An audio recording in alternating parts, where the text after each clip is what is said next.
प्रभातखबर.com, विश्वास वही, रफ्तार नहीं।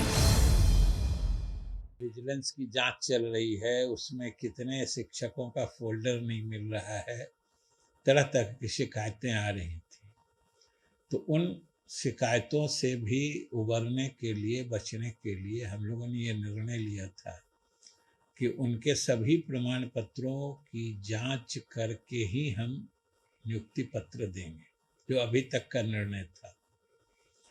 लेकिन जो एक तो ये प्रक्रिया काउंसलिंग काफ़ी विलंब हुआ, ये एक तरह से दुर्योग ही था कि जो कोर्ट के कारण बाधित हुआ वो एक बात थी। दूसरी बात, इसी क्रम में कोरोना का भी 3 फेज का प्रहार हुआ, तो इन सब कारणों से लगातार बाधित होता रहा कि 90,000 से ऊपर रिक्तियां थीं, जिसके विरुद्ध नियोजन की कार्रवाई चल रही थी। और अभी तक जहाँ तक नियुक्ति की कार्रवाई पूरी की जा चुकी है या काउंसलिंग का काम पूरा किया जा चुका है, लगभग 42,000, वो सही संख्या आपको हम लोग दे देते हैं, लगभग 42,000 शिक्षकों का चयन कर लिया गया है। मतलब वो नियुक्ति की प्रत्याशा में रुके हुए, जो आप लोग भी देखते होइएगा, बराबर उनके तरफ से भी मांग आती थी कि नियुक्ति पत्र मिलना चाहिए। और सच पूछते हैं तो हम लोगों को भी अच्छा नहीं लगता था कि जब नियुक्ति की प्रक्रिया पूरी हो गई है, इस बीच में प्रमाण पत्रों की जांच चल रही थी।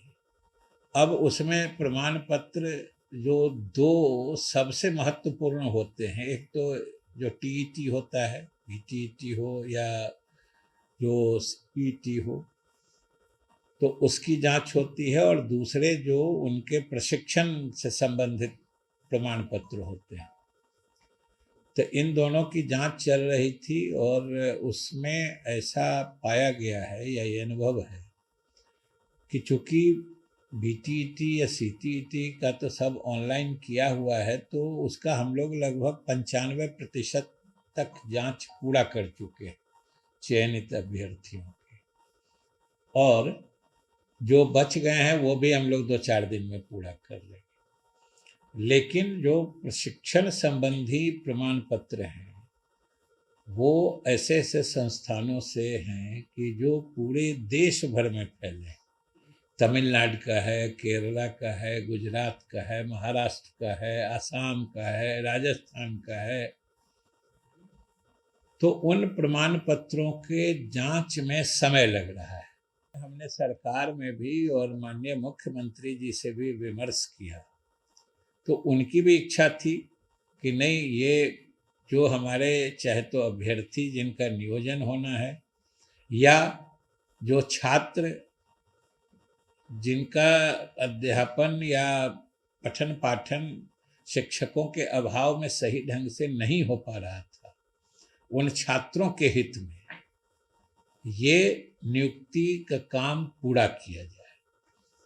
तो इसी परिप्रेक्ष्य में हम लोगों ने जो दोनों तीनों बात, मुख्यमंत्री जी की भी इच्छा थी, विभाग का भी पहले से ये विभाग की घोषणा थी कि हम 25 तक करना चाहते हैं, तो हम लोगों ने इस संदर्भ में आज विभाग में उच्च स्तरीय बैठक करके महत्वपूर्ण निर्णय लिया है। और उसमें सबसे पहला निर्णय तो ये है, उनके वेतन की देयता उनके योगदान की तिथि से बनी रहेगी। लेकिन आप भी समझ सकते हैं कि अगर बिना सत्यापन किए देने में फिर वित्तीय अनियमितता और फिर रिकवरी और फिर तरह तरह की बातें आ जाती हैं। इससे उनको नियुक्ति पत्र देंगे और वो तत्काल योगदान भी कर सकते हैं। इस संबंध में विस्तृत दिशा निर्देश उनके पदस्थापन के संबंध में भी विभाग के द्वारा जो नियोजन इकाइयां हैं उनको दी जा रही हैं। जांच को हम लोगों ने आवश्यकता बनाया था नियोजन के पहले, उसमें संशोधन करके हम लोगों ने जो ये STET वाला या TET जो एलिजिबिलिटी पात्रता परीक्षा में जो उनकी उत्तीर्णता संबंधी जो प्रमाण पत्र हैं उसको केवल आवश्यक करते हुए, जो हमने आपको कहा 95% हो गया है और जो बचा खुचा भी है वो 2-4 दिन में हो जाएगा। तो हम लोग अब बाध्यता उसी की कर रहे हैं कि जिनका भी वो हो गया है उनको हम लोग नियुक्ति पत्र दे देंगे। प्रशिक्षण संबंधी प्रमाण पत्रों का सत्यापन काम चल रहा है और आगे भी हम लोग तेजी से करेंगे, लेकिन जिन लोगों का चयन कार्य पूरा हो चुका है उनको हम अगले सप्ताह यानी 23 तारीख से हम नियुक्ति पत्र का वितरण काम शुरू कर देंगे। 23 तारीख से चयनित अभ्यर्थियों को नियुक्ति पत्र दिया जाएगा लगातार, और ये नियुक्ति पत्र जो उनकी नियोजन इकाइयां हैं उसके द्वारा, जो सामान्य रूप से चूँकि नियुक्तियां उन्हीं के द्वारा की जाती है, तो नियोजन इकाइयों द्वारा हमारे शिक्षा विभाग के अधिकारियों की देखरेख एवं उनके अनुश्रवण में उनके द्वारा नियोजन पत्र, नियुक्ति पत्र दिया जाएगा और नियुक्ति पत्र प्राप्ति के साथ ही वो योगदान भी कर सकते हैं। इसलिए उस दिन से उनके सर्विस की, उनकी सेवा की मान्यता या उनका सेवा काल प्रारंभ हो जाएगा। और जिन अभ्यर्थियों के सारे प्रमाण पत्रों, खास तौर से दोनों प्रमाण पत्र, TET वाली और प्रशिक्षण वाली, दोनों प्रमाण पत्रों की जांच पूरी हो चुकी है, उनका तो वेतन भुगतान भी तत्काल प्रारंभ कर दिया जाएगा। और जिनका कोई प्रमाण पत्र का सत्यापन बाकी है उनका भुगतान वो सत्यापन के पश्चात किया जाएगा।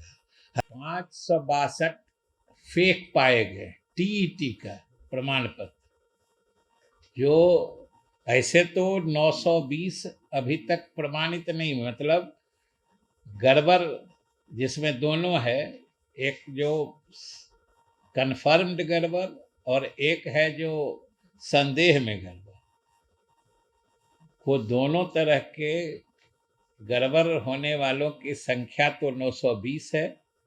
इसमें से 562 तो TET के प्रमाण पत्र जो हैं वो गड़बड़ पाए गए हैं, जाली पाए गए हैं, और जो शेष 358 हैं उनका भी सत्यापन नहीं हो चुका है, मतलब ये सब भी संदेह के घेरे में है। इन लोगों ने, जिन लोगों के प्रमाण पत्र गलत पाए गए हैं, उन लोगों का तो नियोजन या चयन तो रद्द हो ही रहा है, वैसे लोगों के विरुद्ध आवश्यक कानूनी कार्रवाई भी की जाएगी, क्योंकि ये पूरी न सिर्फ प्रक्रिया को बाधित करते हैं, ये प्रक्रिया में अड़चन डालते हैं, उसको गंदा करते हैं, माहौल को दूषित करते हैं, और दूसरा जो कोई समझिए दूसरा जो इस जगह का हकदार हो सकता था सही प्रमाण पत्र पर, उसको भी ये बाधित करते हैं। इसलिए ये कोई साधारण अपराध नहीं है, ऐसे लोगों के विरुद्ध हम लोग कानूनी कार्रवाई भी करेंगे।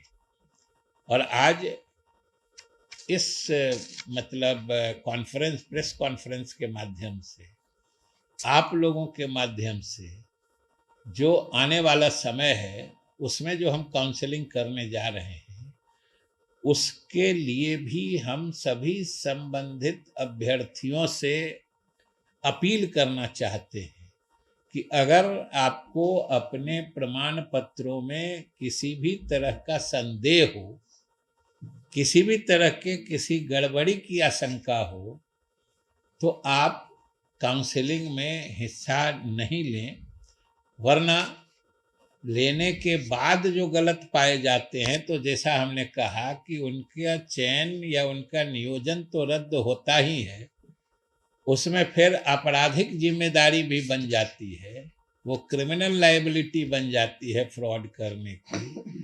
तो उसके लिए हम लोगों को फिर कानूनी प्रक्रिया में जाना पड़ता है और उन लोगों के विरुद्ध प्राथमिकी भी दर्ज करानी पड़ती है, वेदर इन मेरिट लिस्ट और नॉट इन मेरिट लिस्ट, दोनों क्वालिफाइड हैं। जब भी रिक्तियां आएंगी तो वो दोनों उसकी पात्रता रखेंगे और दोनों उसमें नियुक्ति या नियोजन हेतु आवेदन कर सके और पात्रता दोनों की बनी रहेगी। और वो तिथियां भी हम ये सब इन सब चीज़ों से जब माननीय उच्च न्यायालय से इजाज़त ले लेंगे, वो तिथियां भी हम जल्द घोषित करेंगे। तो हम डिस्ट्रिक्ट वाइज भी फिगर है कि सबसे अधिक भोजपुर में सीटीईटी जो होता है, सीटीईटी के 93 सर्टिफिकेट जाली पाए गए।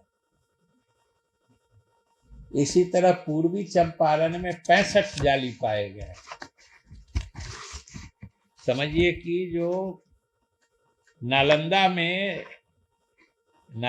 सीटीईटी का 13 है, मुजफ्फरपुर में सीटीईटी का 29 गड़बड़ पाया गया है। नालंदा में तो बीटीईटी का 25 गड़बड़ पाया गया है। सिवान में बीटीईटी का 35 मतलब जाली या गलत प्रमाण पत्र पाया गया है जिन लोगों ने जमा किया है। इसी तरीके से और भी जिले का है, जो कुल संख्या हमने आपको बता दिया। सबसे अधिक वाले यही लोग थे, जो 65 है पूर्वी चंपारण में, 93 भोजपुर में है। प्रभातखबर.com, विश्वास वही, रफ्तार नहीं।